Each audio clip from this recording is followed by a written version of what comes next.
एक ऐसे संत जिनका है सूर्य सा तेज, जिनके चरण रज से पाप तिमिर होता निस्तेज, जिनके वचनों में छलकती ज्ञान की गागर। श्री प्रमाण सागर जी के वाणी में है विद्या का सागर।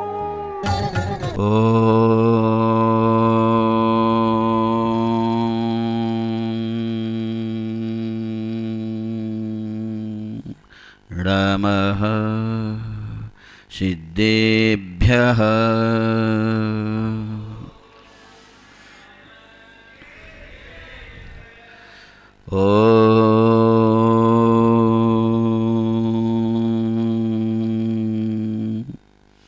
नमः सिद्धेभ्यः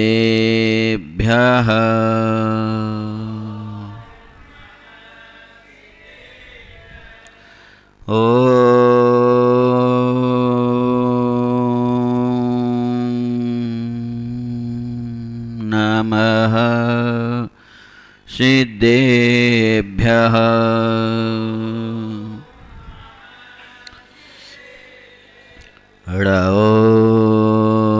अरहन्ताणं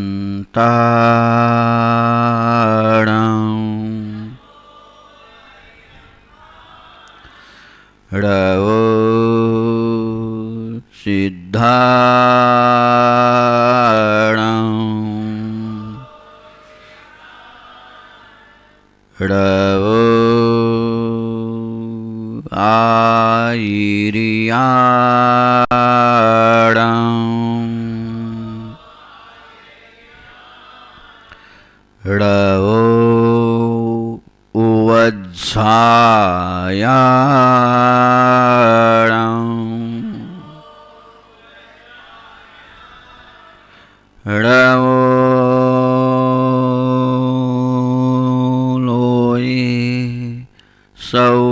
साहुरं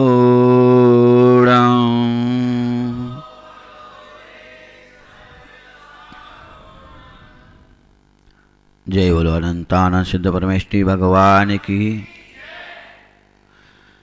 द्वादशांगमय जिनवानी माता की जय।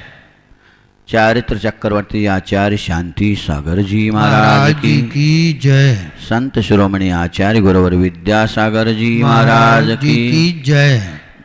मुनि पंगव सुधा सागर जी महाराज की जय। मुनि श्री प्रमाण सागर जी महाराज की जय। परम पूज मुनि श्री एक स्वारोत्तम सागर जी महाराज की जय। मुनि श्री विराट सागर जी महाराज की जय। मुनि संघ की जय।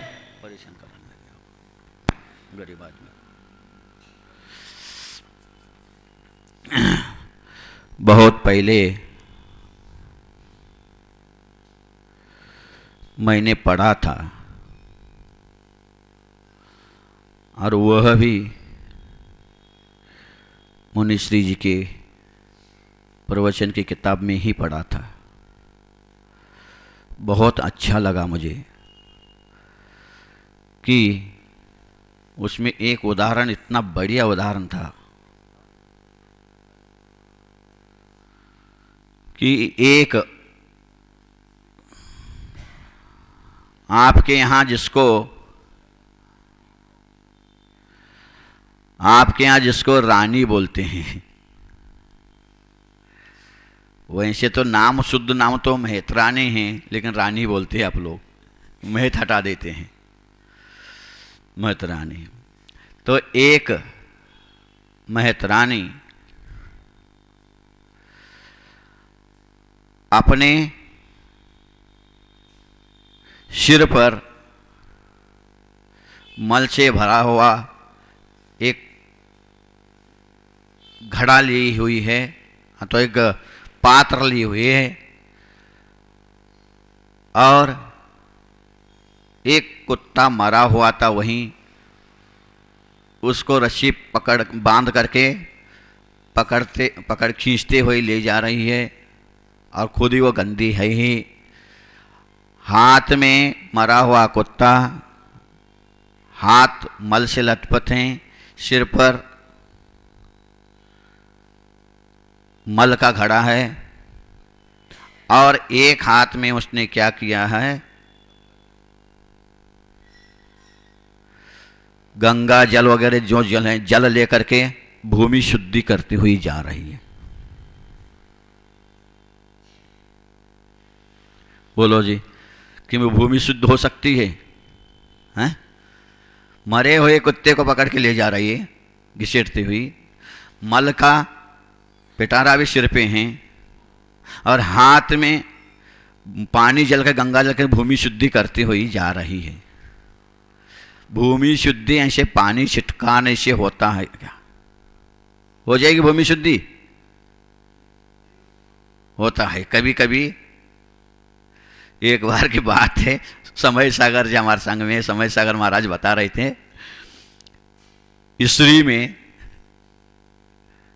चातुर्मास था और वहाँ कोई कर्नाटक के वहाँ लोग आए थे चौका लगाने के लिए, और कर्नाटक महाराष्ट्र में उसी से वो लोग, ज्ञान की थोड़ी कमी है, श्रद्धा भक्ति, अपार श्रद्धा भक्ति है, तो ज्ञान की कमी है, तो उन लोगों ने पढ़गाया। अभी भी कई लोग पढ़गाते हैं, तो अभी थोड़ा थोड़ा ज्ञान होने लगा।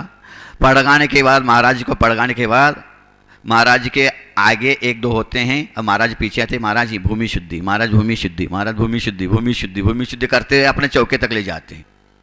वो पानी छिटकारते हुए भूमि शुद्धि बोलते बोलते दिलते महाराज को ले जाते हैं।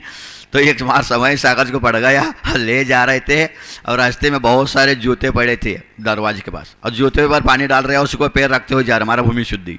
महाराज बात देखे और आगे, ये कोई शुद्धि होती है क्या तुम्हारी? शुद्धि के लिए तो कुछ बुद्धि भी तो चाहिए, बिना बुद्धि के शुद्धि करते जा रहे हो। होते हैं कभी कभी, होता है कहीं, यहाँ पे भी होता है कभी कभी, पंडित लोग भी कर लेते हैं। पंडित ने नहीं सुना ना? नहीं ना, आप जाओ, आपके नहीं कह रहा हूँ, कभी हो जाता है, पंडित लोग भी कर लेते हैं। कभी कभी इधर उधर छू लेते हैं, यात्रा में जुलूस में श्री जी को ले जा रहे कई लोग छू लेते हैं, बस आ जाओ, सब आ गए, चलो पानी लेते हैं, अमृतम अमृते भवे अमृत भवे, अमृत स्नानम स्नापन, हो गया शुद्धि हो गई, बस चलो चलो आप भगवान को। ऐसी शुद्धि थोड़ी मानी जाती है, कर लेते हैं। जितनी शुद्धि रहेंगी तो अच्छी बात है, शुद्धि बाह्य शुद्धि भी आवश्यक है द्रव्य शुद्धि के लिए। तो वो खुद अशुद्ध हैं, वह खुद अशुद्ध हैं, नीच गोत्र की हैं, और मल का पात्र सिर पे हैं, हाथ में मरे हुए कुत्ते को पकड़ के खींचते ले जा रही है, और एक हाथ से भूमि शुद्धि कुरकुर स्वाहा, भूमि शुद्धि कुरकुर स्वाहा बोलते हुए जा रहे हैं। लोगों ने पूछा, कहाँ के लोगों ने पूछा? हाँ, नशीराबाद वालों ने, हाँ नहीं, लोगों ने पूछा ना, हम लोग नशीराबाद वालों तो इसमें तो मायर हैं बिल्कुल, ऐसे बोलते हैं जल्दी पूछ लेते हैं। तो लोगों ने पूछा, ओ रानी साहब, ये तुम क्या कर रही हो? क्या कर रहे मतलब? अरे तुम खुद गंदी हो ना ही नहीं, सिर पे एक मल का पात्र हैं और मरे हुए कुत्ते को ले जा रहे हो पकड़ के, और भूमि शुद्धि करते जा रहे हो। भूमि कभी शुद्ध होगी क्या? भूमि कभी जाए, तुम तो खुद अशुद्ध करते जा रहे हो, और भूमि कैसे शुद्ध होगी? तुम भूमि शुद्धि मंत्र बोलते जा रहे हो। जी हाँ, कितनी बढ़िया जवाब दे देती हो, इतनी बढ़िया जवाब देती है, गजब जवाब, तो लाजवाब था उनका। उसने कहा, जी हाँ, ये तो शुद्धि विशेष शुद्धि नहीं है, मैं तो अशुद्ध हूं ही, ये अशुद्ध पात्र अशुद्ध वस्तु ले जा रही हूं, बिल्कुल सत्य है, लेकिन इससे भी एक अशुद्ध व्यक्ति यहां से गया है, उसके कारण यह बहुत ही भूमि, यह स्थान, यह रास्ता, यह पथ बहुत ही गंदा हो गया है। तुझसे गंदा कोई है क्या? तू खुद गंदी हो, दुनिया का मल उठाती हो, और सिर पे भी मल है, और कुत्ता मरा हुआ है, सड़ा हुआ, उसको ले जा रहा है। तुम इतने गंदी हो, फिर भी तुमसे भी गंदा कोई हो सकता है? जी हाँ, जी हाँ, उससे भी गंदा कोई होता है। कौन है वो? कौन गया यहां से? बताओ, इससे बंदा गंदा कौन हो सकता है? इससे गंदा कोई आप लोगों ने अभी तक देखा है क्या? उसने क्या जवाब दिया? जवाब बिल्कुल लाजवाब था, बहुत ही अच्छा उदाहरण मुझे लगा वो, मुझे मेरे डायरी में नोट करके रखा हूं। आज से 15-20 साल पहले की बात। तो उसने क्या जवाब दे दिया, इतना बढ़िया कह दिया, हाँ भाई साहब इस रास्ते से वह व्यक्ति गुजर गया है, वह व्यक्ति गया है, फिर आपको कोई शव यात्रा तो नहीं है? नहीं, शव यात्रा तो नहीं गई हमें। आप लोग कह सकते हैं, कह सकते हैं कि हमारा यहाँ कोई मरा हुआ आदमी गया होगा, यहाँ से शव यात्रा ले गए होंगे तो उसे हो गया होगा गंदा। नहीं, वहाँ तो कम से कम शव यात्रा में तो फूल फेंकते हुए जाते हैं, कोई मखाना फेंकते हैं, कोई पैसे अथवा कोई और कोई फेंकते हुए और आनंद के साथ ले जाते हैं। लेकिन ऐसा व्यक्ति उस रास्ते से गुजर चुका था, निकल गया था, उसको उस महिला ने देखा था, इसीलिए वो जमीन पर रास्ते पर भूमि शुद्धि करते पानी छिटकते हुए जा रही थी, गंगा जल। कौन था वो व्यक्ति? कौन होगा वो व्यक्ति जो इस रानी से भी गंदा होगा? तो रानी ने कहा मैंने आंखों से देखा है, वह व्यक्ति यहां से गुजर गया है, इसीलिए मैं इसको भूमि शुद्धि कर रहा हूं। तो कौन सा व्यक्ति था वो? तो वो व्यक्ति वो था, वो कृतघ्नि था, कृतघ्नि व्यक्ति था।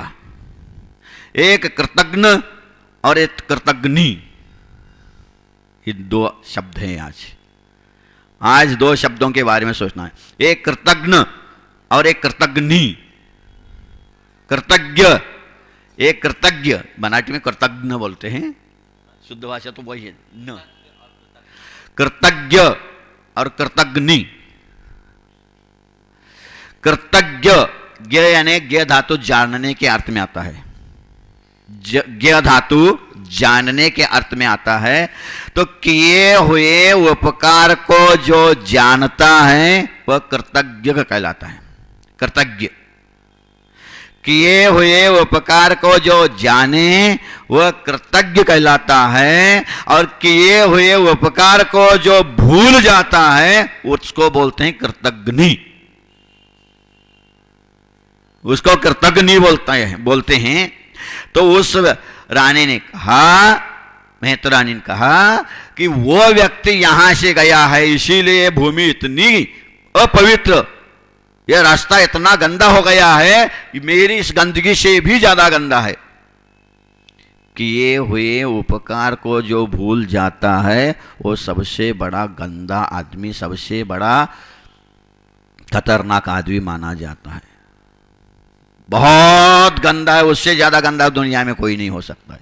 क्योंकि हमारे ऊपर कितने लोगों का कितना उपकार है, यहां की परसों मैंने बताया भी था, और नीति भी है, संस्कृत में नीति है, कृत उपकारम विस्मरन्ति, नैप कृत उपकारम विस्मरन्ति साधवो विस्मरन्ति साधवः।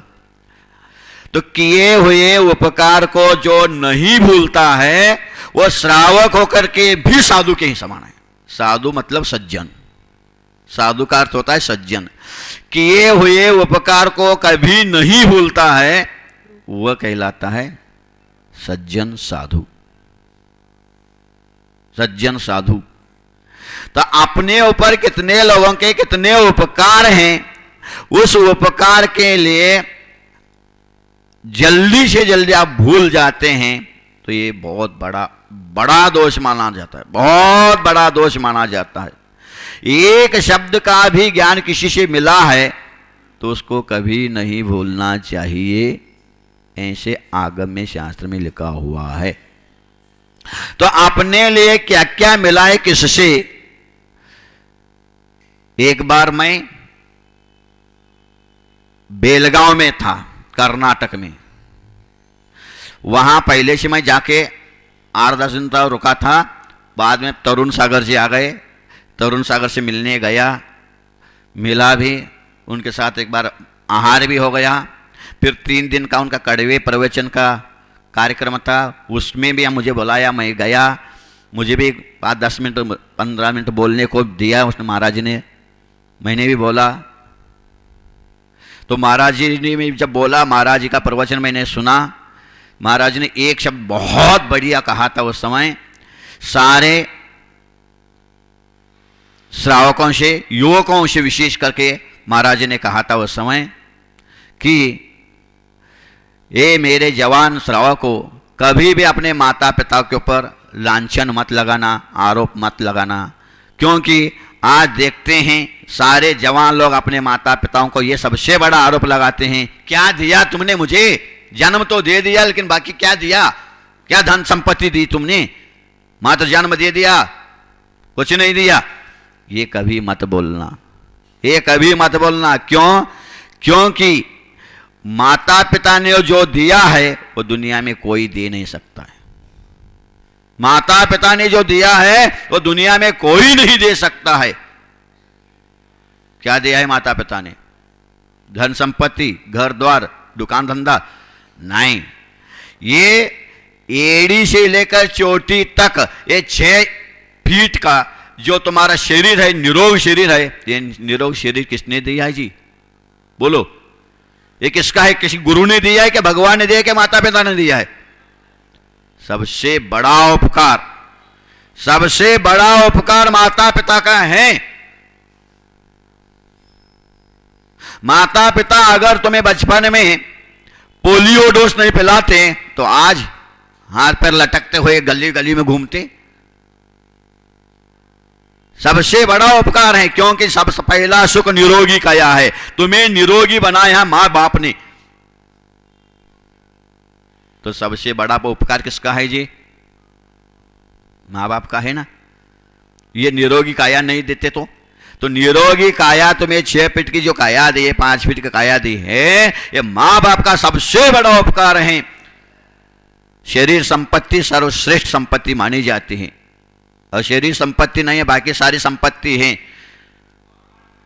तो कोई संपत्ति इतनी बड़ी काम की नहीं है। सुभाष जी नहीं आए क्या? और एक संपत्ति और मिल गई आज उनको। संपत्ति संपत्ति संपत्ति संपत्ति 3 दिन से संपत्ति के बारे में प्रश्न पूछ रहा है वो।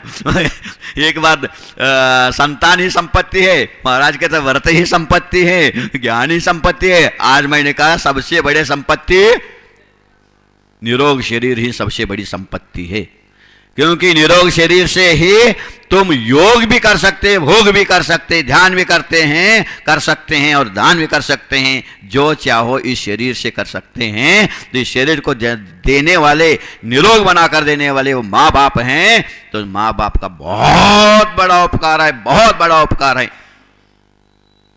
इसीलिए किसने ये भी गाना भी कहा, ये सच है कि भगवान है इस धरती पर माँ बाप का रूप,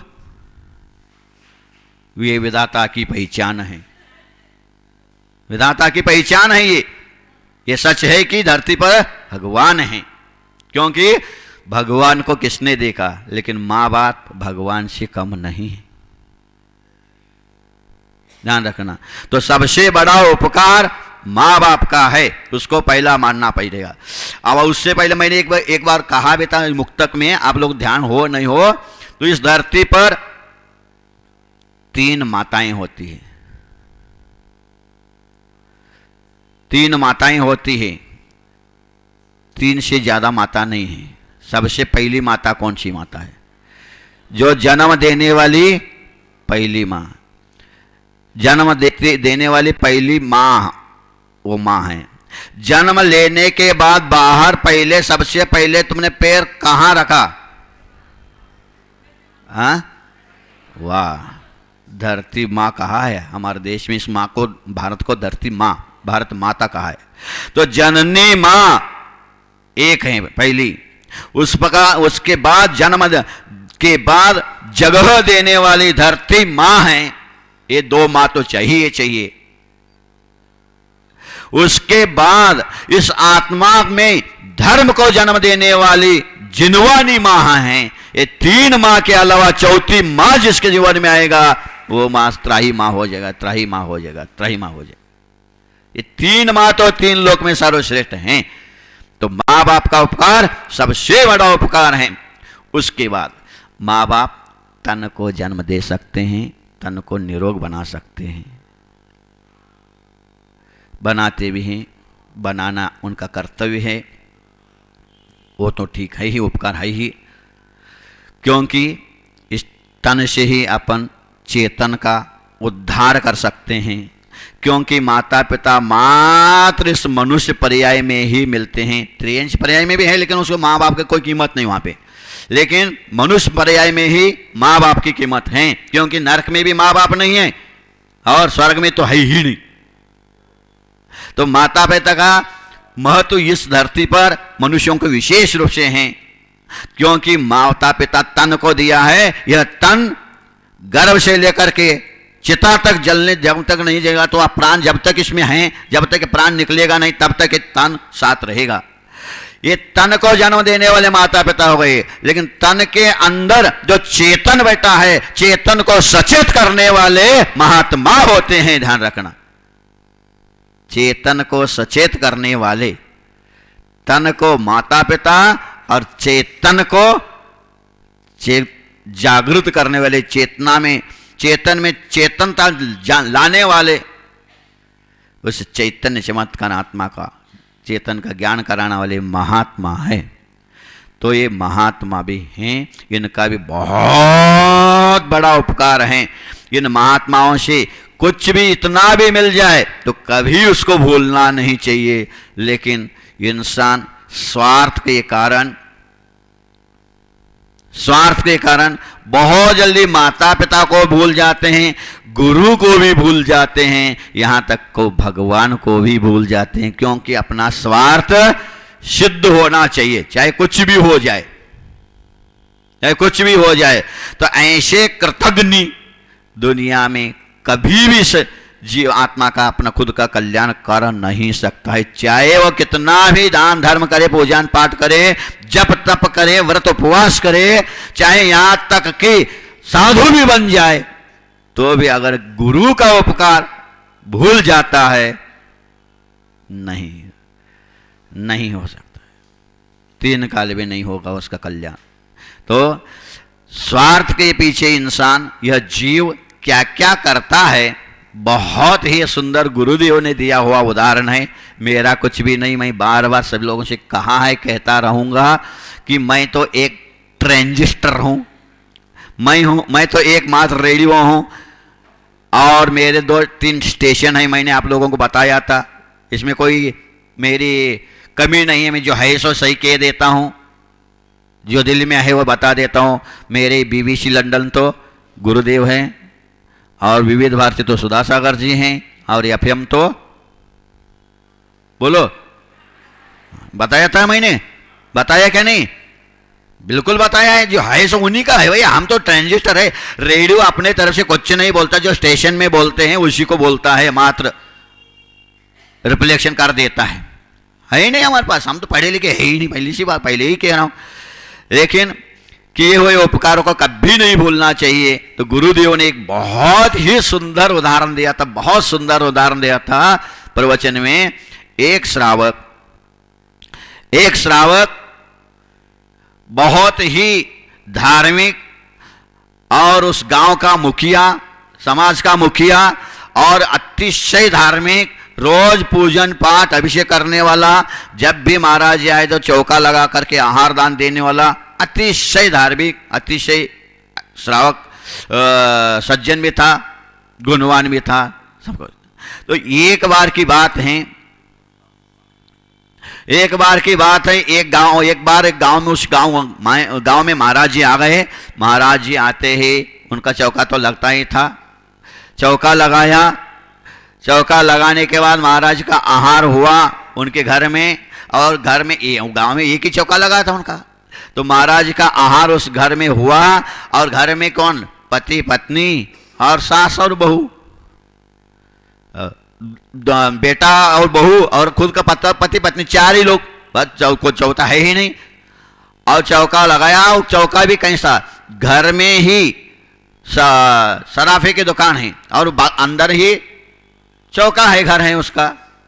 तो उसी दिन योग से सवेरे सवेरे एक बहुत बड़ा सेठ आया था, और उतना बढ़िया फर्स्ट क्लास लाल रत्न लेके आया था। और सेठ जी से कहा, सराफे की दुकान ही है, तो उनसे कहा, मुझे सेठ जी एक सोने की अंगूठी में इस रत्न को जड़ा करके एक अंगूठी बना दे देना। ठीक है, बना दूंगा। तो उस सेठ जी ने उस सेठ ने इनको रत्न दे दिया, उसने ले लिया और चौके का समय हो गया था, आहार का समय हो गया था, उसने वहीं रख दिया और जल्दी जल्दी में पानी लेके आया शुद्धि का, महाराज को शुद्धि का पानी दे दिया। महाराज शुद्धि करके चौके में चले गए, हो गया आहार भी बढ़िया हो गया। आहार होने के बाद महाराज से कहा, महाराज जी 2 मिनट रुक जाओ। महाराज जी को 2 मिनट बिठाया, बैठ गए। बैठने के बाद अचानक उनके दिमाग में याद आ गई, अरे वो शेठ जी ने तो रत्न दिया, तो रत्न कहाँ गए, कहाँ रखा मैंने, कहीं गुम तो जाए, गड़बड़ हो जाएगा, गुम जाए तो गड़बड़ हो जाएगा। उसने देखा, सोचा, इधर उधर देखा, बहुत देखा, रत्न अचानक गायब। और घर में कोई आहार देखने भी नहीं आए थे, मात्र 4 ही हैं, बेटा बहू और खुद की पत्नी, और खुद 4 ही लोग हैं, ज्यादा एक्स्ट्रा कौन है, पांचवा कौन, पांचवा परमेश्वरी, महाराज जी एक हैं। तो सारा घर खोजा, दुकान में खोजा, कहाँ रत्न, इतना बढ़िया रत्न, लाखों कीमत का, और रत्न गया कहाँ, रत्न गया कहाँ, इधर उधर ढूंढ के परेशान। लास्ट में सोचा, अरे क्या हो गया, रत्न गया। तो उसने सोचा महाराज जी ने मजाक में बैठे बैठे छुपा के रख दिया होगा, दिख गया होगा। देखा महाराज के कमंडलू में देखा, विश्वास ही नहीं होगा उसका, उसको विश्वास ही नहीं हो रहा, महाराज कमंडलू में देखा। फिर महाराज से कहता है, महाराज ये मजाक मत करना, तो रत्न कहाँ रख, छुपा दिया क्या अपनी, कौन सा रत्न भैया, नहीं अभी यहीं तो एक रत्न रखा था, हम घर वालों से सबसे पूछा था, उसने घर वालों को हम देखे ही नहीं है वो रत्न को। तो वही महाराज को, तो आप लोगों का आदत ही है, महाराज को आहार होने के बाद दुकान में से, अस्पताल में से निकाल लेते ना, बिठा देते, महाराज को चरण लग जाए उसे। तो महाराज रत्न यहीं तो रखा था, मैं रत्न आपने, भाई साहब तुम्हारे रत्न मैं क्यों देखूं, मेरे पास तो गुरु ने दिया हुआ 3 रत्न हैं, सम्य दर्शन, सम्य ज्ञान, सम्य चरित्र, इस रत्न को छोड़ो, तुम्हारे रत्न को क्यों हाथ लगाओ, मुझे क्या मतलब तुम्हारे रत्न से। नहीं महाराज, आप कहीं छुपा के रखे हो तो बताओ महाराज को। बिल्कुल महाराज, तो है ही नहीं मेरे पास, भैया देख लो कहीं भी, मेरे पास भी जेब भी नहीं है, कमान लो, एक कमान भी देख लो, हक पीछे तो है ही नहीं, देख लो पीछे झाड़ कर खोल के देख लो चाहिए तो भैया, मेरे पास कहाँ, नहीं महाराज, फिर भी कहीं छुपा के बाहर रखे हो, बाद में आकर के हम लोग रात में सो जाए लेके आकर के ले जाओगे, भैया मैं तो है ही। फिर महाराज को, सही महाराज, सही बताओ महाराज, फिर गया कहाँ रत्न, ये 5 के अलावा है ही नहीं, गया कहाँ। बस जो महाराज जी का आहार कराने वाला, महाराज की भक्ति कराने वाला, एक मोह के कारण बस महाराज जी को भी चोर बना दिया महाराज, आपके बिना रत्न जा ही नहीं सकता कहीं, सही बोलो महाराज। महाराज जी तो आप उपसर्ग समझ करके मौन बैठ गए, तो मौन बैठने से चलने वाला नहीं महाराज, जल्दी जल्दी बोलो। महाराज जी मौन लेकर के बैठ गए, उसने डंडा उठाया, ठोकना शुरू किया महाराज को। देख लो जी, स्वार्थ ऐसा होता है, जब अपना दाल नहीं गलता है, महाराज के सामने, अथवा अपना स्वार्थ सिद्ध नहीं होता है, तो भक्त भी कम भक्त बन जाता है, जो पैर दबाने वाला भक्त भी गला दबाने के लिए तैयार हो जाता है, ध्यान रखना, हो जाता। उठाया उसने डंडा, ठोकना शुरू किया महाराज को। महाराज जी ने शांति के साथ बैठ गए, उपसर्ग सहन करते हुए। अब क्या कर सकते हैं इसके लिए, कोई है ही नहीं। और कोई श्रावक आहार देखने आते, कोई कम से कम ढोलक बजाने वाला भी आ जाता, तो वो तो कम से कम ढोलक बजा के सब कहेगा महाराज को, मां सेठ जी महाराज भैया आओ भागो, कोई है ही नहीं। तो महाराज जी सहन करते रहे, मारता गया, इतना जोर से मारा, उसमें जिस डंडे से मारा था उस डंडे का एक टुकड़ा टूट गया, और गिल्ली के समान, जो गिल्ली डंडा खेलते ना, अच्छा गिल्ली के समान इतना तेजी से बाहर गया, और जा करके एक मोर वहां गली में घूम रहा था। राजस्थान में सबसे ज्यादा मोर है ही, यहाँ पे भी है लेकिन गली में नहीं है, बाकी जगह मैंने सुना है, देखा नहीं। मोराझड़ी वगैरह उधर मोर बहुत हैं, गली गली में घूमते हैं। तो मोर जो बाहर एक गली में घूम रहा था रास्ते में, उसके गले में जाकर के बहुत जम के वो गिल्ली का लकड़ के टुकड़ा गिल्ली के सामने लग गया। जैसे ही लगते उसके मुंह से वो रत्न गिर गया, उसके मुख से वो रत्न गिर गया। रत्न को देखा शेठ जी ने, अरे ये क्या हो गया, मोर के गले में रत्न, ये क्या हो गया। तो ये आहार में महाराज जी आहार कर रहे थे, श्रावक सब आहार रहे थे, शेठ जी आहार दे रहा था परिवार सहित। उस समय वो मोर आया और मांस की डली समझ करके उसको रत्न को खाया, निगला, लेकिन गले में अटक गया तो अंदर जा नहीं रहा था। और जैसे ही वो लकड़ी का टुकड़ा लगा बाहर आ गया, रत्न गिर गया। और देखो तो रत्न तो यहाँ है, रत्न तो यहाँ है, और मैं मेरे अज्ञानता के कारण, स्वार्थ के कारण रत्नोत्तरधारी को मार रहा हूं। कितना मूर्ख हूं। बाद में पश्चाताप हुआ, रोया, खूब रोया, महाराज के पास क्षमा मांगा। महाराज तो ठीक है, मेरा उपसर्ग था, सहन करना था, कर लिया महाराज ने उपसर्ग सहन।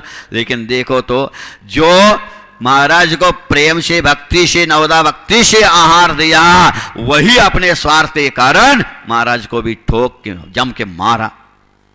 ऐसे होते हैं भक्त, ऐसे होते हैं कृतज्ञ, किए हुए उपकार को नहीं, मात्र एक स्वार्थ के कारण, मात्र एक परिकर के कारण, मात्र एक अपने आत्मख्याति के कारण अगर कोई किसी से काम नहीं बनता है, वो गुरु को भी नहीं मानता है। ध्यान रखना, वो समय गुरु भी नहीं है। मेरा स्वार्थ सिद्ध होना चाहिए, चाहे कुछ भी हो, चाहे भगवान को भी बेचना पड़े, गुरु को भी बेचना पड़े तो बेच लेगा, सब कर लेगा।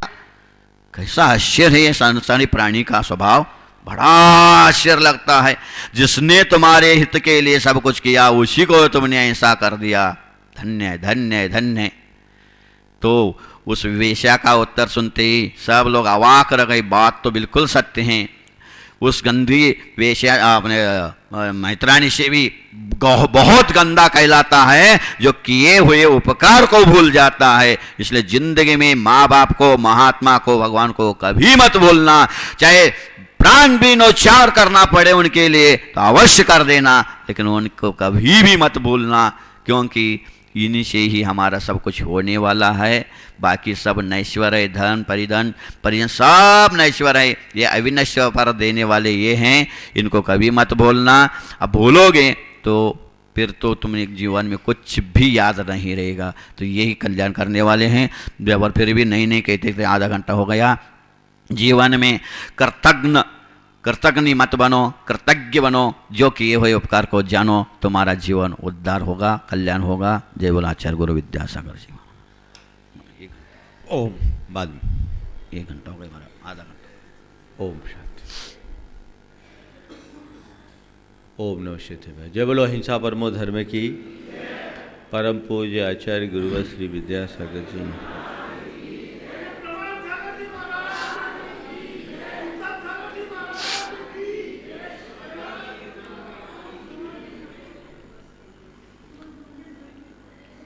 एक बड़ी सारी बाल्टी थी, पानी से लबालब। उसमें एक लकड़ी का टुकड़ा गिरा, सीधी लकड़ी थी। बच्चे ने देखा, उसे तिरछी नजर आ रही थी। सीधी लकड़ी पानी में गई, तिरछी लगी। उसने कहा क्या मामला है? पानी में जादू है, ये सीधी लकड़ी को तिरछी कर देता है। बाहर निकाला, लकड़ी सीधी, वापस पानी में डाला, लकड़ी तिरछी। आश्चर्य में पड़ गया। उसने अपने पिताजी से कहा, पापा ये पानी में जादू है, सीधी लकड़ी को तिरछी कर देता है। पिता ने कहा, बेटा इसमें जादू वादू कुछ नहीं, ये सब तेरा भ्रम है, दृष्टि का भ्रम है। लकड़ी तो जैसी है वैसी है, तिरछी दिख रही है, तिरछी है नहीं। ऐसा कैसे? जो दिख रही वही सच होना चाहिए। तो कहा, बेटा दुनिया में बहुत सी चीज़ें ऐसी होती है जो दिखती है पर सच नहीं होती, और बहुत सी चीज़ें ऐसी होती है जो सच होती है पर दिखती नहीं। ये भ्रम तोड़ को जो दिखता है वही सच है, और ये भी धारणा तोड़ की जो सच है वह दिखता है। ये लकड़ी तिरछी दिख रही है, तिरछी है नहीं। तो पापा आखिर ऐसा हो क्यों रहा है? बोला बेटा तू प्रकाश के परावर्तन के सिद्धांत को समझा होता तो शायद तेरे मन में इस भ्रम नहीं होता। पापा ये क्या है प्रकाश का परावर्तन का सिद्धांत? बोला बेटा कुछ नहीं, प्रकाश की किरणें जब एक माध्यम से को छोड़कर दूसरे माध्यम पर पड़ती है तो तिरछी पड़ती है, और तिरछी पड़ने के कारण पानी में गिरने वाली लकड़ी सीधी होने पर भी तिरछी दिखती है। बेटे को बात समझ में आ गई? आप लोगों को समझ में आई कि नहीं आई? आज की 4 बातें, जिस कारिका की शुरुआत मैंने आप सबके बीच की थी, आज उसका अंतिम चरण और बहुत बहुमूल्य चरण, और मैं समझता हूँ ये लंबे समय तक चलेगा।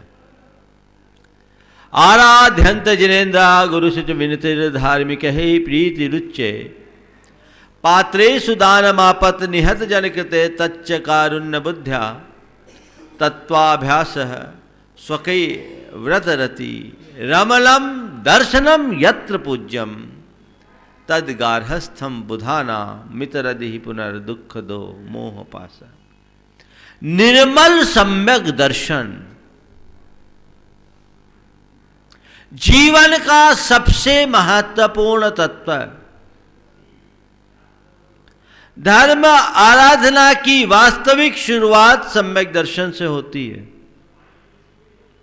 कहते हैं कि सम्यक से श्रेष्ठ इस धरती पर कुछ नहीं, 3 लोक और 3 काल में सम्यक से श्रेष्ठ कल्याणकारी हमारे लिए कोई नहीं, और मिथ्यात्व से बड़ा शत्रु हमारा कोई नहीं।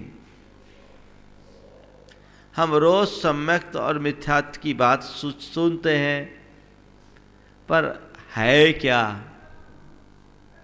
इसे जाने। 4 बातें हैं: भ्रम, मर्म, कर्म, धर्म। भ्रम, सबसे पहले भ्रम को पहचानो। संत कहते हैं मिथ्या दृष्टि का मतलब और कुछ नहीं, भ्रमपूर्ण दृष्टि का नाम ही मिथ्यात्व है। संसार में जितने भी प्राणी हैं बहुतेरे भ्रम में जी रहे हैं। बोलो, भ्रम में जी रहे हो कि यथार्थ में जी रहे हो? हाँ? और भ्रम में जी रहे हो तो सम्यक दृष्टि हो कि मिथ्या दृष्टि? और मिथ्या दृष्टि हो तो तुम्हारा कल्याण होगा कि अकल्याण? बोलो, पहले समझो भ्रम भ्रम है कि नहीं। भ्रम किसको बोलते हैं? भ्रम किसको बोलते हैं? हो कुछ और दिखे कुछ। मृग मरीचिका में रेत की किरणों पर, रेत के कणों पर सूर्य की किरणें पड़ रही है, और दूर से मृग क्या मान रहा है? वो सरोवर है। इसका नाम भ्रम है। जहां पानी नहीं वहां पानी मानना भ्रम है। जहां जिसमें सुख नहीं उसमें सुख मानना भ्रम है कि नहीं? मृग मरीचिका में फंसे मृग की भ्रांति का दर्शन तुम्हारे लिए हो जाता है, पर तृष्णा की मरीचिका में फंसे अपने मन के भ्रम का दर्शन कब करोगे? जिसमें सुख नहीं उसमें सुख खोजना भ्रम है कि नहीं? तुम क्या कर रहे हो? किसमें सुख खोज रहे हो? सुख किसमें खोज रहे? तुम सुख खोजते हो शरीर में, तुम खुद सुख खोजते हो संपत्ति में, तुम खूब सुख खोजते हो सामग्री में, तुम सुख खोजते हो संतति में। संत कहते इनमें सुख खोजना भ्रम है, क्योंकि सुख हमारे भीतर निहित है। उसे पहचानो, तब सम्यक दर्शन होगा। अब तक मैंने जिनमें सुख की कामना की उनमें सुख नहीं सुखाभास था। वे सब मेरे तृष्णा की वृद्धि करने वाले हैं, मेरी चेतना को तृप्त करने वाले नहीं। जिस दिन ये धारणा पक्की हो जाएगी, तुम्हारे मन का एक भ्रम टूटेगा, और भ्रम टूटेगा तो सम्यक्त की ज्योति प्रकट होगी। तो जिसमें सुख नहीं है उसमें सुख खोजना, पहला भ्रम। दूसरा भ्रम, दूर देख रहे हैं एक ठूठ है और हम आदमी मान रहे हैं, भ्रम है कि नहीं? ठूठ को इंसान मानना भ्रम है कि नहीं? ठूठ खड़ा है, इंसान मान रहे हैं, भ्रम होता है, कई बार हो जाता है। छत पर खड़े खड़े दूर नजर जाती है, लगता है कोई आदमी खड़ा है, पता लगा आदमी नहीं, वो तो एक ठूठ है? वो भ्रम तो हम लोग बहुत जल्दी तोड़ देते हैं। ये भ्रम क्या हुआ? जो जैसा है उसे वैसा न मानकर अन्यथा मानना,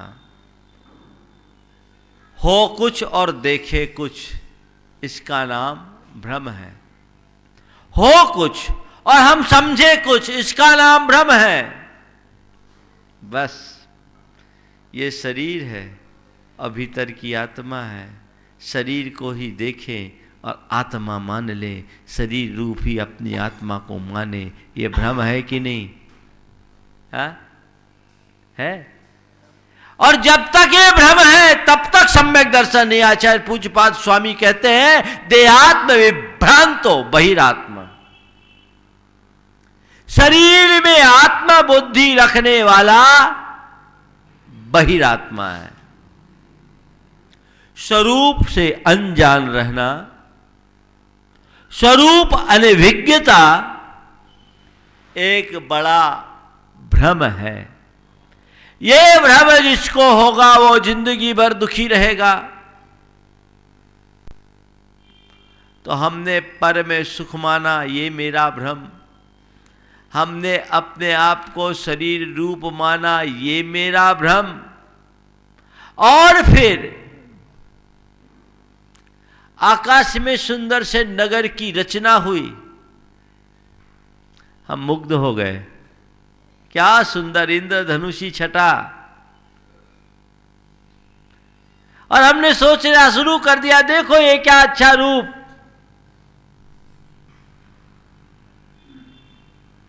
देखते ही देखते वो सब बदल गया और हम रोना शुरू कर दिए कि हमारा सुंदर रूप कहां चला गया। मिट्टी का घरौंदा बनाया और जी भर करके आनंद मनाया, कितना सुंदर घरौंदा हमने बना दिया। पर देखते देखते वो भर भरा करके गिरने लगा। कल्पना कर रहे थे इस घरौंदे में हम अपने गुड्डा गुड्डी को बिठाएंगे, उनकी शादी रचाएंगे और क्या क्या करेंगे। लेकिन देखते देखते ताश के पत्ते की तरह वो घरौंदा गिर गया। सामने वाला रोने लगा। क्यों? नश्वर को शाश्वत मानना भ्रम, पर में सुख मानना भ्रम, पहला भ्रम। शरीर को आत्मरूप मानना, दूसरा भ्रम। नश्वर को शाश्वत मानना, तीसरा भ्रम। और चौथा भ्रम, हर पल मैं सोचता था मेरे सगे संबंधी, रिश्ते नाते, धन संपत्ति, ये सब मेरे काम आएंगे। जब भी मुझ पर विपत्ति पड़ेगी ये मेरा साथ निभाएंगे।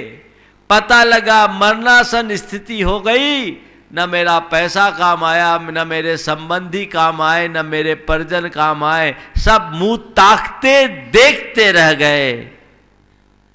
आखिरी क्षणों में समझ में आया कि ये मेरा भ्रम था, कोई किसी का नहीं है, सब अपने अपने हैं। तो पर को अपना मानना भ्रम है। बोलो, चारों में कौन कौन से कैटेगरी का भ्रम है?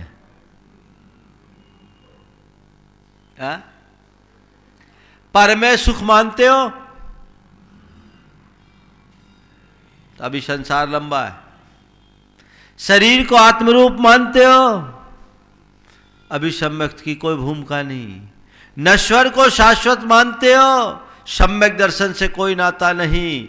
और पर में आत्म बुद्धि रखते हो, पर को अपना मानते हो, सम्यक दर्शन से कोई नाता नहीं। सम्यक दर्शन को प्राप्त करने का मतलब है भेद विज्ञान। भेद का मतलब क्या होता है? भेद का मतलब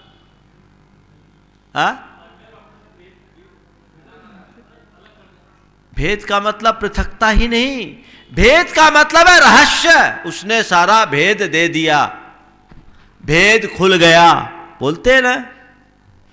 तो रहस्य का ज्ञान भेद विज्ञान। जीवन और जीवन की व्यवस्था के रहस्य को जब तुम जान जाओगे, भेद विज्ञान होगा। और जिसके भीतर भेद विज्ञान होता है उसका भ्रम टूट जाता है, और भ्रम टूटता है तो जीवन का मर्म समझ में आने लगता है। मर्म को पहचानो, भ्रम टूटेगा। भ्रम में जीने वालों की कहानी बड़ी बुरी होती है। एक बार ऐसा हुआ, एक अनपढ़ किसान था, खेत में काम कर रहा था। अचानक उसके हाथ एक आईना लग गया, कांच का टुकड़ा था। जिंदगी में पहली बार उसने कांच का टुकड़ा देखा।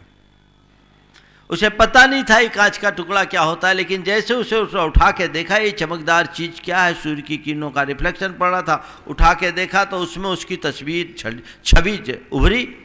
और उसने सोचा, आहा, ये तो मेरे पिताजी की छवि है, ये मेरे पिताजी की तस्वीर, ये मेरे पिताजी ये शायद स्वर्ग से ऊपर आए होंगे मेरे को आशीर्वाद देने। उस कांच को उठा लाया, अपने घर के एक अलमारी में रख दिया।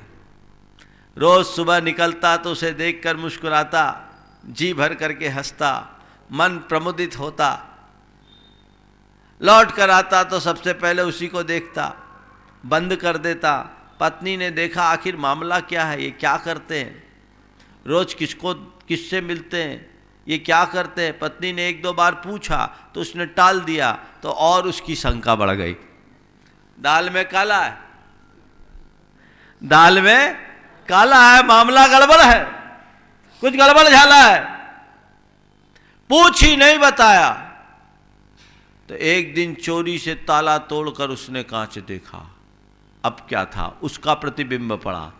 अच्छा, ये मामला है, इस उल्टा के चक्कर में पड़ा है। समझ में आ गया, इसके चक्कर में पड़ा है। आने दो, हिसाब चुकता करूंगी। ये सब नहीं हो सकता। दरवाजे पर एकदम तुनक कर बैठ गई। वो बेचारा थका हरा खेत से लौटा, घर जाने अंदर घुसने को, खबरदार अंदर गए जो, मामला गड़बड़, मामला गड़बड़, क्या खबरदार कर रही।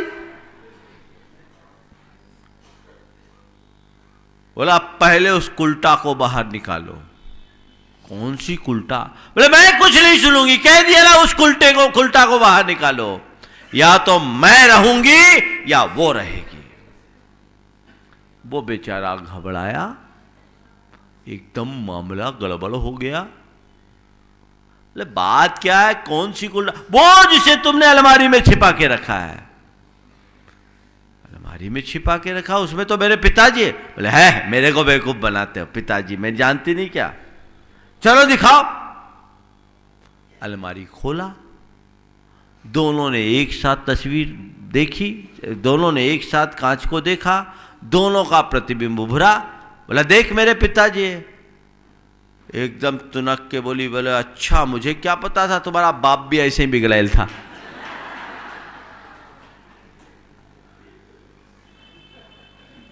ये है भ्रम।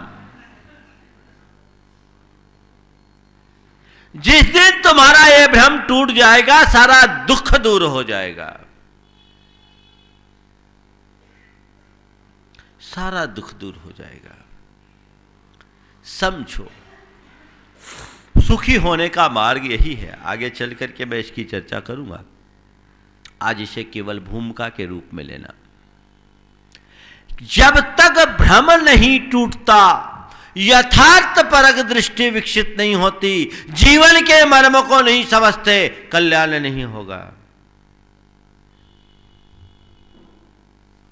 बोलो, भोजन करने में सुख है? हाँ? नहीं है तो भोजन काहे करते हो? हाँ? भोजन करने में सुख नहीं है तो भोजन क्यों करते हो? भोगों में सुख है तो भोगों में क्यों पड़ते हो? पंचेंद्रिय के किसी विषय में सुख है? महाराज आप कहते तो हैं, लेकिन थोड़ी देर के लिए तो लगता है। हाँ? लगता है कि है, नहीं है तो छूट जाएगा, हम लोग लाइन में आ जाते है। इनमें सुख जैसा है। कब तक? जब तक रिक्वायरमेंट हो तब तक, है ना?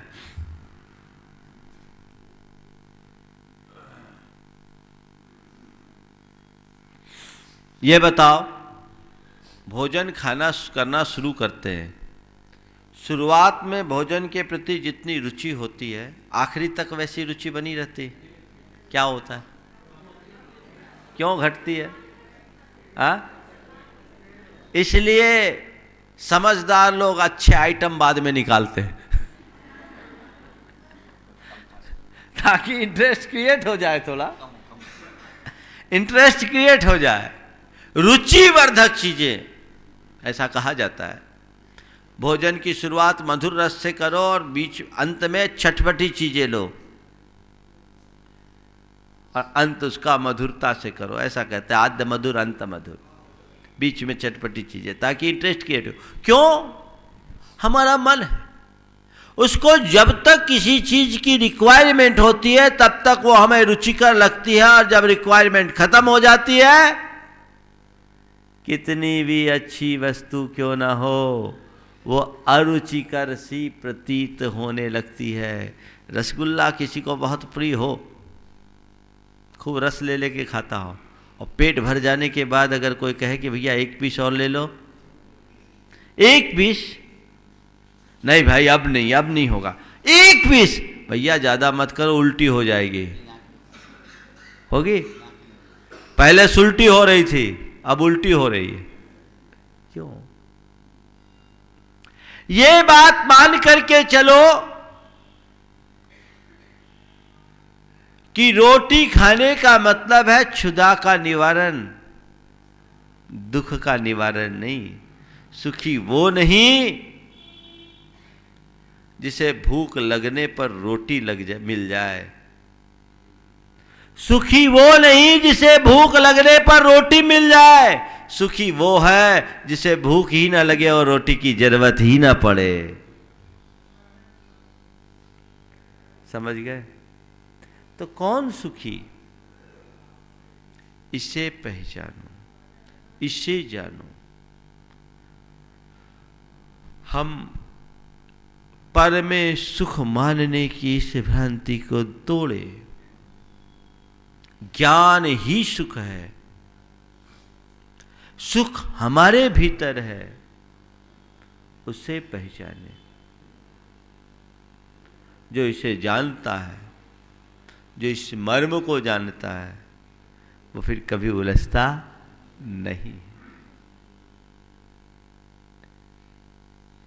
कभी कभी मनुष्य के जीवन में ऐसी बातें घटती है और उसके मुख से निकलता रहे, हम व्यर्थ ही इसके पीछे परेशान रहे, काश हमें पहले मालूम पड़ता। होता है किसी भी चीज की आसक्ति आपके मन में जगती, उसे अपने लिए सुखकर मानकर आप उसके पीछे भागते, थोड़े प्रयत्नों से उसे पा भी लेते हो। पाने के बाद क्या तृप्ति मिलती है? तसल्ली मिलती है, शांति मिलती है, कुछ पल के लिए मिलती है। उसके उपरांत वापस वही आकुलता और आतुरता प्रकट होने लगती है। उस घड़ी में कभी कभी लगता है, अरे भैया फिर वही घोड़ा वही मैदान। समझ में आता है कि नहीं? संत कहते हैं हकीकत यही है, घोड़ा भी वही है, मैदान भी वही है। धारणा को बदलो, धारणा को बदलो। दुखी वो नहीं जिसके पास भोगो भोग के साधन नहीं है। दुखी वो है जो पर्याप्त साधनों के होने के बाद भी असंतुष्ट है। भूखा कौन है? जिसके पास खाने के लिए नहीं है और खाने की इच्छा भी नहीं है वो, या जिसने 2 लड्डू खा लिए, 2 थाली में है, फिर भी पड़ोसी की थाली में नजर गड़ा है वो। किसको भूखा मानोगे? क्या हुआ? दवाई किसको खानी पड़ती, स्वस्थ को कि बीमार को? तो दवाई खाने वाला सुखी या दवाई से दूर रहने वाला सुखी? कौन सुखी? क्या चाहते हो? स्वास्थ्य लाभ चाहते हो कि हमेशा दवाई मिलते रही, ये प्रार्थना करते हो? ये जितने भी 5 इंद्रिय के भोग है ना, वह सब तुम्हारे वेदना के प्रतिकार की एक अस्थायी दवाई है। और तुम लोग उसी में तृप्त हो। आरोग्य को पाने की कोशिश करो जिसमें कभी औषधि की जरूरत ही ना पड़े। जिसका तुम सेवन कर रहे हो उससे तुम्हारी वेदना का प्रतिकार तो होगा, पर वेदना का विनाश नहीं होगा। वेदना का प्रतिकार तो होगा पर वेदना का विनाश नहीं होगा। प्रतिकार में और वेदना में के विनाश में मतलब क्या है? प्रतिकार में और वेदना के विनाश में क्या अंतर है? आग लगी है, थोड़ी सी राख डाल दो, ये प्रतिकार है। राख डालने से आग बुझ जाती है क्या? क्या हुआ? थोड़ी देर बाद फिर हवा चली, राख के कण इधर से उधर निकले हुए, अंगार फिर धधकने लगे। और आग लगी है, उसमें पानी डाल दो, क्या हुआ? आप आग को बुझाते हो कि आग को दबाते हो? क्या कर रहे हो? क्या कर रहे हो? इसीलिए दबे हुए हो। आग को दबाइए मत, आग को बुझाइए। किसके बल पर? ज्ञान की जलधारा से आग को बुझाइए। विषयों की राख से उसे दबाने की कोशिश मत कीजिए। तृष्णा की आग है, भयानक आग है, अनादि की आग है। इसे ज्ञान की अविरल जलधारा से ही बुझाया जा सकता है। आप अपने जीवन के एक अनुभव को थोड़ा सा देखिए। किसी वस्तु की इच्छा आपके मन में होती है पाने की, और वो वस्तु मिल जाती है, तब की आपकी मनस्थिति क्या होती है? और कोई वस्तु आप चाह रहे हैं और बिल्कुल नहीं मिल रही है, तब की स्थिति क्या होती है? महाराज जी मिल जाती है तो थोड़ी देर के लिए राहत मिलती है, और नहीं मिले मन बेचैन रहता है। और उसी घड़ी किसी ने आपको समझा दिया, आपके मन को बदल दिया। जिस वस्तु के पीछे एक पल पहले आप बेचैन थे, किसी ने आपके मन को परिवर्तित कर दिया और आपकी इच्छा को मोड़ दिया। अब बेचैनी होगी, क्या होगा? मन शांत होगा। पाने से जितनी तसल्ली नहीं, उससे ज्यादा तसल्ली मन के मुड़ जाने से है। तो मनोनुकूल वस्तु की पूर्ति करना, मन की इच्छा की आग में राख डालकर उसे दबाना है और मन को मोड़ लेना, मन की आग को बुझा डालना है। मोड़ना सीखो। 5 इंद्रिय के विषय मन को बहलाने के साधन हैं और तत्व ज्ञान मन को बदल डालने का माध्यम है। स्थायी शांति मन को बहलाने से नहीं, मन को बदलने से मिलती है। मन को बदलना सीखो। कुछ नहीं चाहिए, तुम सब कुछ जोड़कर दुखी हो, हम सब कुछ छोड़कर सुखी है। बोलो, तुम्हारे पास अगर कपड़े हैं, अगर गर्म कपड़े नहीं मिले, दुखी होगे कि नहीं होगे? पैसे चले जाए, दुखी होगे कि नहीं होगे?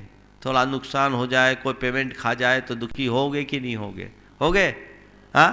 तो तुम्हारा धन, तुम्हारे साधन तुमसे छूटते, तुम दुखी होते हो, और तुम उनको पाते हो तो अपने आप को सुखी मानते हो। तो जिसके पास जितना साधन है, धन है, उसको उतना सुखी मानते हो। जिसके पास जितना अभाव, उतना दुखी मानते हो। सबसे ज़्यादा दुखी हमको मानो, क्यों नहीं मानते हो? बोलो, हम दुखी है कि सुखी?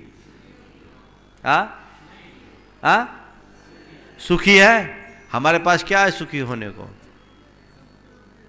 क्या है? तो एक काम करो, ये बोल रहे आपके पास सब कुछ है, तो हमारे पास हमारा जो सब कुछ है हम तुमको देते हैं, तुम अपना सब कुछ हमको दे दो, सुखी हो जाओ। बोलो, हम अपना सब कुछ देने को तैयार, हमारे पास ये एक कमंडल है, लेने को तैयार हो कौन है? बोलो, हम तुम्हें अपना सब कुछ देने को तैयार हैं। तुम अपना सब कुछ देने को तैयार हो? चिंता मत करना, तुम दोगे भी तो उन ठीकरों से हमें कोई प्रयोजन नहीं, लेंगे नहीं। तुम्हारे ठीकरों से हमें कोई प्रयोजन नहीं, लेकिन तुम्हारी आसक्ति क्या है? यही भ्रम है।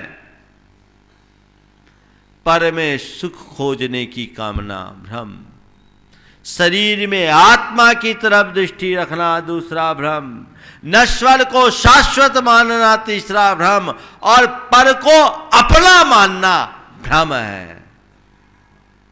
जीवन का मर्म क्या? एगो हम शाश्वतो आदा, नारद अंसन लखनो, शेषा में बाहिरा भावा, सब्वे संजोग लखना। एकमात्र शाश्वत ज्ञान दर्शन स्वभावी आत्म तत्व मैं हूं। मुझसे भिन्न पदार्थ जितने भी हैं वे सब संयोग है। मेरे पास है, मेरे नहीं है। आप बैंक के मैनेजर को देखें, बैंक के कैशियर को देखें, करोड़ों रुपया बैंक में रहता है, किसके पास है वो? उसके हैं क्या? मानता है, कभी कहता है मेरे? क्या बोलता है? बैंक के नहीं, जिनके जिनके अकाउंट है उनके हैं। हम क्या है? केवल व्यवस्थापक। सच्चाई है। अच्छा, बैंक में जो रुपया पड़ा है, बैंक का मैनेजर अपने इच्छा से किसी का क्रेडिट, किसी का डेबिट कर देता है क्या? क्यों? रुपया उसके पास है, कर ले। चोर सिस्टम के अगेंस्ट है, कर ही नहीं सकता। तो जैसे बैंक में रुपया पड़ा है, बैंक का मैनेजर उनको संभालता है, पर क्या मानता है? मेरे, मैं मैनेजर हूं। अगर कोई निकाले तो उसको खुशी होती है, कोई जमा करे तो उसको खुशी होती है, कोई विड्रॉल करे उसको तकलीफ होती। भैया तेरी चीज तू लेना है, तेरी इच्छा, जब लेना है ले, और जब डालना है डाल। तो भैया मेरे, तुम्हारे पास भी जो कुछ है ना वो तुम्हारा नहीं है। तुम हकीकत में केवल मैनेजर हो, पर मालिक मान बैठे हो। ये भ्रम तोड़ो। अपने आप को मैनेजर मानो, मालिक मानना बंद करो। कमाई हो तो जमा कर लो, नुकसान हो तो नाम चढ़ा दो। समझ गए? कमाई हो तो जमा कर लो, नुकसान हो तो नाम चढ़ा दो। क्यों? कमाई भी तुम्हारी नहीं और गवाई भी तुम्हारी नहीं। ये किसकी है? सव्वे संजोग लखना, कर्म के संयोग से है। आ गया तो स्वागत और चला गया तो स्वागत। ये है जीवन का मंत्र। है भरोसा? अरे नहीं महाराज, मैंने मेहनत से कमाई है, बहुत मेहनत किया महाराज, मैंने बहुत दुख देखे, तब आकर के आज इस मुकाम पर पहुंचा हूं। हाँ ठीक है, पहुंचे रहो। जिंदगी के अंत तक इस मुकाम पर टिके रहने की गारंटी है? यहां से जाओ तो अपने साथ ले जाने की व्यवस्था बना लिए क्या? भ्रम। अगर इस मर्म को जान लोगे तो कभी आसक्ति मन में उत्पन्न नहीं होगी। तो भ्रम को तोड़ना है। ये सीरीज लंबी चलेगी, आज तो केवल भूमिका है। मर्म को जानो। मर्म यानी अंदर का रहस्य है। एक बार उस मर्म को पहचान लिए तो तुम्हारे कर्म सुधर जाएंगे। एक सामान्य व्यक्ति जो भ्रम में जीता है और एक मर्म ज्ञानी व्यक्ति, मर्मज्ञ, दोनों के कर्म में अंतर है। क्रिया एक है, परिणाम भिन्न। एक मालिक मान रहा है, एक अपने आप को मैनेजर। कौन सुखी है? हा? तुम क्या हो, मालिक हो कि मैनेजर? बस अपने आप को, बस अपने जीवन के साथ जुड़ी हुई व्यवस्था का व्यवस्थापक मानो। कर्म सुधारो। आसक्ति रहित वृत्ति, आकुलता रहित जीवन आनंद का जीवन है। उसे अपनाने की कोशिश करना चाहिए। फिर विलास नहीं, विराग प्रकट होगा। फिर भोग नहीं, योग की ओर दृष्टि जाएगी। फिर राग नहीं, त्याग की तरफ ध्यान जाएगा। फिर धन नहीं, धर्म से लगाव होगा। ये अपने भीतर दृष्टि जगाओ। बोलो, ईमानदारी से बोलो, धन लाभ की तरफ दृष्टि ज्यादा है कि धर्म लाभ की तरफ? ईमानदारी से बोल। महाराज, धन लाभ की जितनी चेष्टा है, धर्म लाभ की उतनी चेष्टा नहीं है। हा? मसानी वैराग भी अब खत्म हो गया। अब तो वही पार्टी चालू हो जाती है। मसानी वैराग भी अब बातें रह गई। प्रसूति वैराग भी खत्म हो गया। प्रसूति वैराग भी, मसानी वैराग भी सब खत्म। अब तो सीजरियन हो गया तो वैराग कहाँ? सिस्टम ही खत्म। तो किस तरफ तुम्हारी दृष्टि? मर्म को पहचानो। चक्रवर्ती जैसे वैभवशाली लोग 6 खंड का एक छत्राधिपत्य साम्राज्य, 14 रत्न 9 निधियों का स्वामी,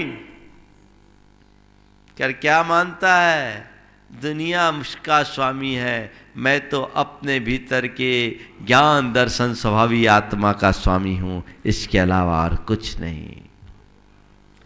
सब भंगुर है, पर है, नश्वर है, अनात्मीय है। ये श्रद्धान, इसका नाम है मर्मबोध। पानी का बुलबुला कितना आकर्षक लगता है, लेकिन कितनी देर तक टिकता है? हाँ, वो बुलबुला है क्या? पानी के भीतर जल की सतह में जब वायु घुस जाती है तो वो बुलबुला बन जाता है। तो कब तक बुलबुला? जब तक उसके भीतर हवा भरी है तब तक। हवा निकली, तुम्हारी हवा खिसक जाएगी। ये तुम्हारे जीवन में जो कुछ भी है, ये सब पुण्य की हवा से पानी की बुलबुले की तरह है। जिस दिन पुण्य की हवा निकली, तुम्हारी हवा खिसक जाएगी। और हवा तो कभी भी निकल सकती है, सब हवा है। क्या? जो कुछ है ना वो क्या है? हवा है। लेकिन क्या बताएं, गुरुओं की बात भी तुम लोग हवा में उड़ा देते हो। हवा में उड़ाओ मत, ये हवा है, इसे समझो। और जब इससे हवा समझ लोगे ना, तो जिंदगी में केवल वाह वाह वाह होगी। हवा को पलट दो तो क्या होगा? हाँ, वाह। पर क्या कहे, तुम लोग हवा बदलना नहीं चाहते।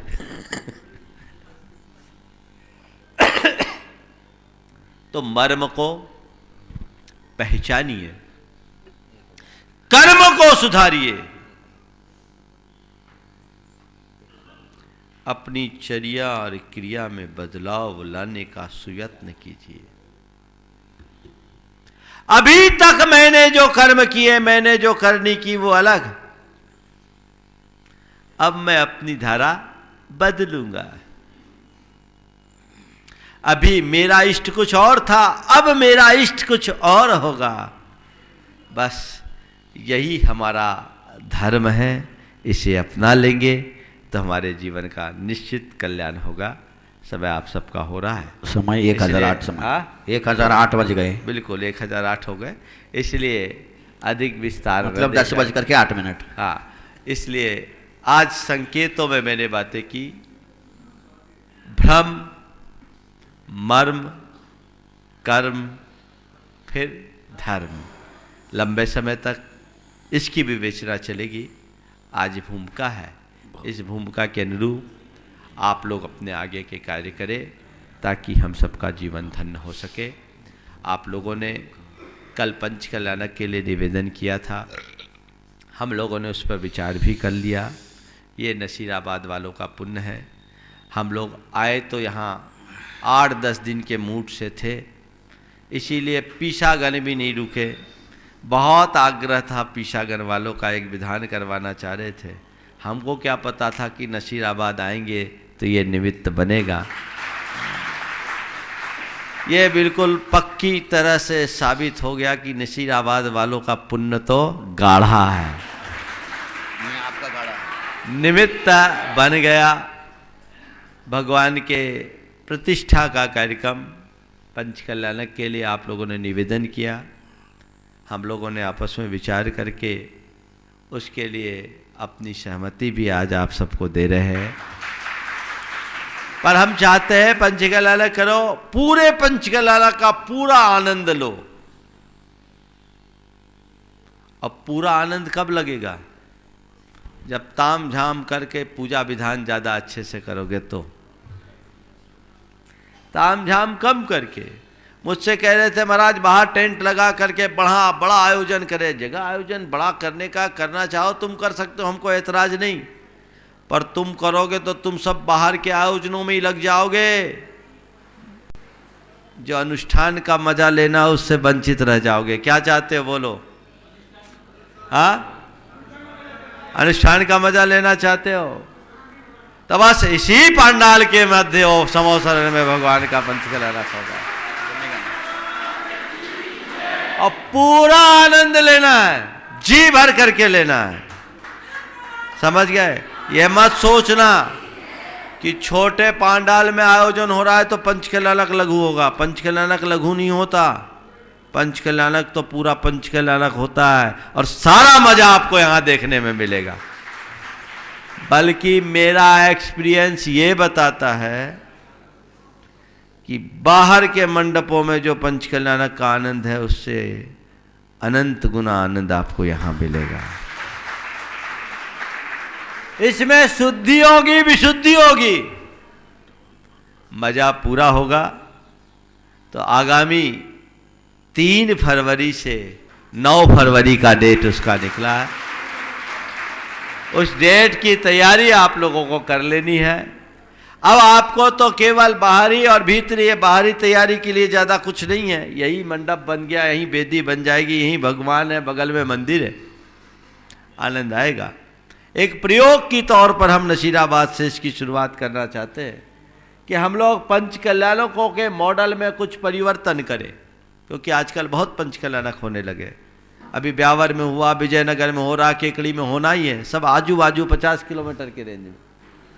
यहाँ तो पहली बार हो रहा है। हाँ? 100 साल के बाद। इसलिए तो जो पहली बार हो रहा हो ऐसा काम हो जो सबके लिए उदाहरण बन जाए, आदर्श। कोई चिंता करने की बात, महाराज की इच्छा है बड़ा कराने की तो फिर महाराज के हिसाब से करा लो। यहाँ पंच जितना होगा, यहाँ पे याग मंडल क्या अलग रहेगा, सांस्कृतिक कार्यक्रम सब हो जाएगा महाराज, सब हो जाएगा। देखो कैसे होता होगा, तो करो ना, मना कौन कर। बहुत अच्छा हो जाएगा और आनंद ही आएगा, बहुत आनंद की अनुभूति होगी। तो हम लोगों का मनोभाव ऐसा है कि आप पूर्ण आनंद के साथ इसमें भागीदारी करें, अपने उत्साह और उल्लास को उसी तरह बरकरार रख करके चलेंगे, निश्चयतः ये एक अनुभूति होगी।